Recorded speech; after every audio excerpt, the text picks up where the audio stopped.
अस्सलाम वालेकुम। क्या हाल चाल है आप सबके। उम्मीद है आप लोग बिल्कुल ठीक ठाक होंगे और खैरियत से होंगे। हम भी बिल्कुल ठीक ठाक हैं और खैरियत से हैं। ये है तकरीबन 7 बजे का टाइम और फजर के बाद तो मैं जाग ही रही होती हूँ और उसके बाद फिर सोचती हूँ कि मैं कुछ खा लूँ। इसलिए कि जब हम रात में सोते हैं और अगर हम देर में उठें तो हमारे बीच काफ़ी गैप आ जाता है कि हम खाली पेट हो जाते हैं। तो बेहतर है कि हम सुबह जब उठते हैं नमाज़ के लिए तो उस वक़्त हम कुछ ले लें, फल ले लें और स्पेशली एप्पल लें तो ज़्यादा अच्छा है। इसलिए कि सुबह के टाइम एप्पल खाना बहुत सेहत की अलामत है और इसमें आयरन होता है और हमारी खून की कमी को पूरा करता है। तो मैं अब कोशिश करती हूँ कि मैं फ़जर की नमाज़ के बाद तकरीबन 7 बजे के दरमियान मैं कुछ खा लूँ हल्का-फुल्का। तो मैं एक एप्पल ले लेती हूँ और उससे पहले मैं खाती हूँ कलौंजी। और कलौंजी हम इसलिए खाते हैं कि इसमें भी शिफ़ा है, मौत के सिवा हर चीज़ की बीमारी का इलाज है, अल्लाह ताला ने फ़रमाया है। और वैसे भी कोविड के टाइम से कलौंजी खाने की इतनी आदत पड़ चुकी है कि अब हम रोज़ाना ज़रूर कलौंजी का इस्तेमाल करते हैं। तो आप लोग भी ज़रूर कलौंजी खाया करें और एक सेब खा लिया करें या कोई सा भी फ्रूट अवेलेबल है वो खा लिया करें, वरना नाश्ते में और रात से बहुत गैप आ जाता है। तो फिर हमारा नाश्ते का भी दिल नहीं चाहता, अगर हम देर से उठ रहे हैं सो के, फिर एकदम नाश्ता करने का भी दिल नहीं चाहता। अजीब सी अंदर से तबीयत भारी हो रही होती है। तो अब जब हम सुबह थोड़ा बहुत खा लेते हैं तो उसके बाद फिर हमें नाश्ता करने में मज़ा आता है। तो इसीलिए थोड़ा बहुत सुबह कुछ खा लें फिर उसके बाद आप नाश्ता करें तो आप लोगों को बहुत अच्छा लगेगा। तो यहाँ मैंने नाश्ता रेडी कर लिया था। अपने लिए तो मैंने ये पराठा सेक लिया था और हस्बैंड के लिए अंडा फ्राई और ब्राउन ब्रेड वग़ैरह। तो बस यहाँ हमारा नाश्ता हो रहा था। और वाक़ई मैंने जब से इस चीज़ की पाबंदी की है, मैं ख़ुद सोचती हूँ कि जैसे मैं सुबह मैं कुछ खा लेती हूँ और फिर मैं उसके बाद 2-3 घंटे बाद नाश्ता करती हूँ, तो नाश्ता करने में मुझे बड़ा मज़ा आता है और काफ़ी तबीयत दिन भर एक्टिव रहती है और बिल्कुल सही रहती है। और बस फिर उसके बाद नाश्ता करने के बाद मैंने यहाँ पे लंच की तैयारी स्टार्ट कर दी थी। मुझे लंच में हस्बैंड को खाना देना था तो इसलिए मैंने सोचा कि दाल बना लेती हूँ और ये बड़ी स्पेशल दाल बनती है। ये इसमें हम एक प्याज डालेंगे काट के बारीक सी और और ये जो मसूर की दाल है इसको मैंने 1 घंटे पहले भिगो दिया था। जब ये भीगी हुई होती है तो फिर ये अच्छी सी फ्राई होती है और फिर कम पानी में बहुत अच्छी दम आती है। तो यहाँ मैं अब दाल को और प्याज को तकरीबन 5 मिनट्स तक अच्छी तरह से भून लूँगी और जैसे ही दाल का कलर चेंज हो जाता है, थोड़ा वाइट होने लगता है, तो समझिए कि आपकी दाल भुन गई। फिर मैंने इसमें हल्दी, नमक और लाल मिर्च डाल दी है। अब मैं इसके साथ भून लूँगी।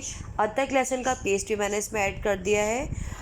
1 टेबल स्पून मैंने इसमें डाल दिया। अब देखिए मैं इसमें थोड़ा सा ही पानी डाला है, तकरीबन हाफ़ कप से भी कम पानी है, इसलिए कि दाल भीगी हुई है और ये इसी कम पानी में और दम पे पकेगी। तो ये बड़ी अच्छी और क्विक दाल बन जाती है और बहुत टेस्टी बनती है। वैसे तो मूंग की दाल को भी हम भून के पकाते हैं और ऐसी ड्राई दाल बनाते हैं, मगर आप लोग ये मसूर की दाल भी इस तरह बना के देखें, बहुत ही टेस्टी और यम्मी बनती है। और यहाँ बन रहा था सैलेड, मैंने सोचा कि अब दाल भी है तो उसके साथ में सैलेड दे देती हूँ और अचार दे देती हूँ। तो यहाँ मैंने छोटा-छोटा खीरा काट लिया था, चॉप कर लिया था। इसी तरह मैं टमाटर काट लूँगी और प्याज को मैंने स्लाइस में काटा है लंबाई में। तो ये सैलेड भी इस तरह बड़ा मज़े की लगती है और खाने में भी आसानी होती है। प्याज को बहुत बारीक काटना होता है और सैलेड का भी इस्तेमाल हमारे खाने में लाज़मी होना चाहिए और गर्मियों में तो हम लाज़मी खाते हैं, इसलिए प्याज जो है वो गर्मियों में बहुत फ़ायदा करती है। मगर ये होता है सर्दियों में थोड़ा सैलेड का इस्तेमाल कम हो जाता है, मगर फिर भी थोड़ा बहुत सैलेड ले लेना चाहिए। जो चीज़ अवेलेबल हो सैलेड में वो खा लेना चाहिए। और यह हमारी दाल बहुत ही मज़ेदार सी रेडी हो गई थी और इसमें मैंने 4 से 5 हरी मिर्चें डाल दी थी और हरा धनिया से गार्निश कर दिया था और बहुत ही अच्छी खुशबू उठ रही थी। बस ये सुबह का टाइम और सुबह का मेरा पूरा यही रूटीन होता है। नाश्ता करती हूँ, फिर लंच रेडी करती हूँ, या कभी ऐसा होता है खाना बना हुआ होता है वही दे देती हूँ, या कभी सुबह के टाइम मैं फ़ौरन बना लेती हूँ। तो सुबह उठने का जल्दी यही फ़ायदा होता है कि काफ़ी काम बहुत आसानी से हो जाते हैं। तो यहाँ सैलेड मैंने इस वाले बॉक्स में ट्रांसफ़र कर दिया था। मुझे याद आया कि छोटा इसका बॉक्स है, तो मैं क्यों ना इसी में सैलेड भी रख दूँ, सेम बॉक्सेस हो जाएंगे। और जी बस मैंने उनको, अपने हस्बैंड को लंच वगैरह दे के रवाना कर दिया था। और यहाँ बस फिर किचन वगैरह का काम स्टार्ट हो गया था, यही सफाई और किचन साफ़, चूल्हा वगैरह। और चूल्हा तो ज़ाहिर सी बात है गंदा होता है, तो उसको फ़ौरन से ही साफ़ करना पड़ता है। और बर्तन वगैरह मैंने धो लिए थे। मेरी कोशिश होती है कि मैं बर्तन हाथ के हाथ ही धोऊँ, और धोती हूँ, उसके बावजूद माशाल्लाह से बहुत बर्तन हो जाते हैं। कहते हैं ना कि बर्तन और कचरे में काफ़ी बरकत होती है, तो अल्हम्दुलिल्लाह अल्लाह ताला ये बरकतों को कायम रखे। और यहाँ हमारे बर्तन भी वॉश हो चुके थे, मैंने सब कुछ धो दिया था। बस सिंक को मैंने एक दफ़ा मैंने सोचा और चमका दूँ, फिर मुझे उसके बाद शाम के खाने की भी तैयारी करनी थी। आज मैं आपको दिखाऊंगी कि मैंने चपली कबाब कैसे रेडी किए और कौन से वाले कीमे से। तो आप लोग को शायद याद हो कि आज इससे पहले जब मैंने कोफ्ते बनाए थे, तो थोड़े मेरे कोफ्ते वो फट रहे थे, तो फिर मैंने सोचा था, फिर मैंने उसका दम का कीमा बनाया था एक दिन। अब मैंने सोचा कि अब मैं उन कोफ्तों का क्या करूं, फिर मैंने सोचा चलो मैं इनका चपली कबाब बना लेती हूँ।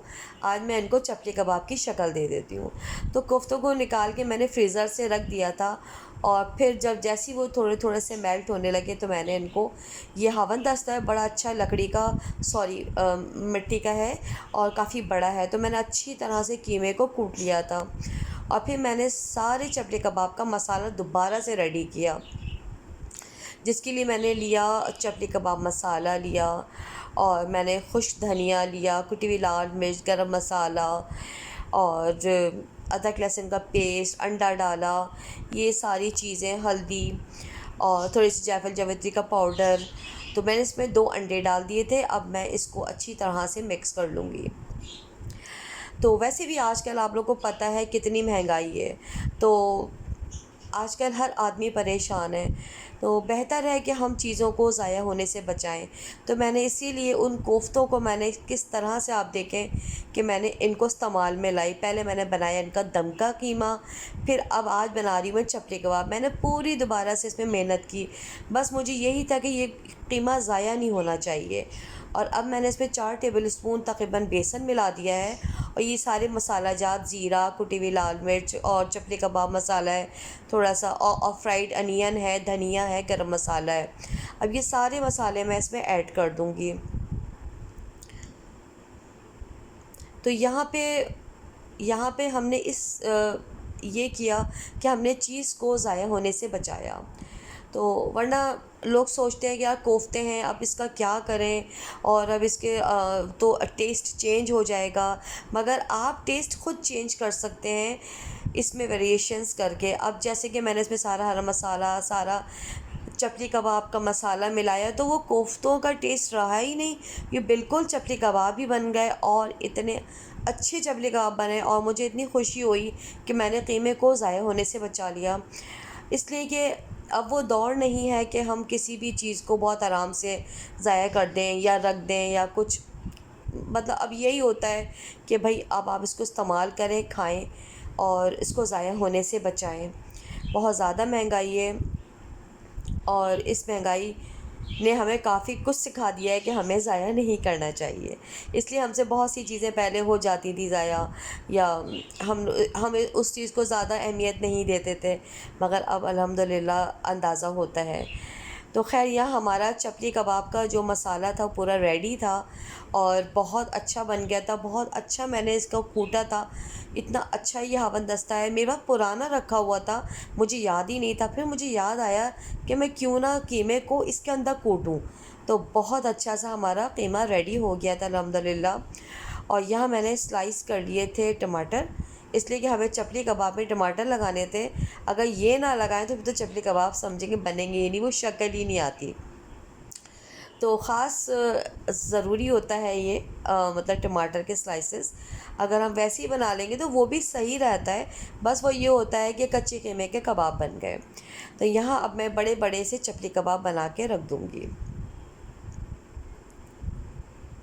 आप लोगों को मेरी रेसिपीज़ कैसी लगती हैं, मेरे व्लॉग्स कैसे लगते हैं, ज़रूर आप लोग अपने आइडियाज़ मुझसे शेयर किया करें। अपने कमेंट आपके जो भी ख़यालात हैं वो शेयर किया करें और कमेंट बॉक्स में मुझे ज़रूर बताया करें कि आप लोग को मेरे व्लॉग्स कैसे लगते हैं।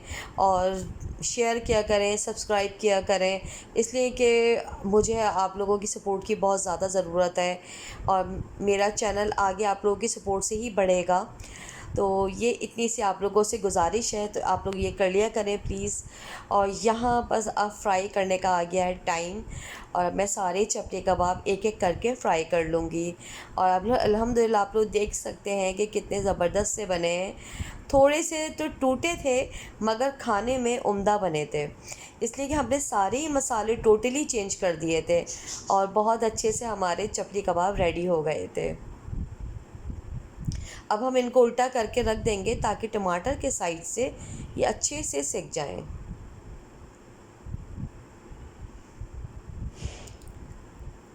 बहुत ही क्रिस्पी और बहुत ही यम्मी बने थे और बहुत मज़ेदार चपली कबाब बने थे।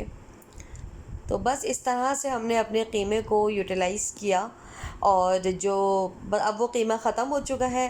पहले दम का कीमा बन गया, अब चपली कबाब बन गया अल्हम्दुलिल्लाह। यहाँ हमारा खाना रेडी था और उम्मीद है आपको मेरा व्लॉग पसंद आया होगा। इंशाल्लाह मिलते हैं नेक्स्ट व्लॉग के साथ। अल्लाह हाफ़िज़।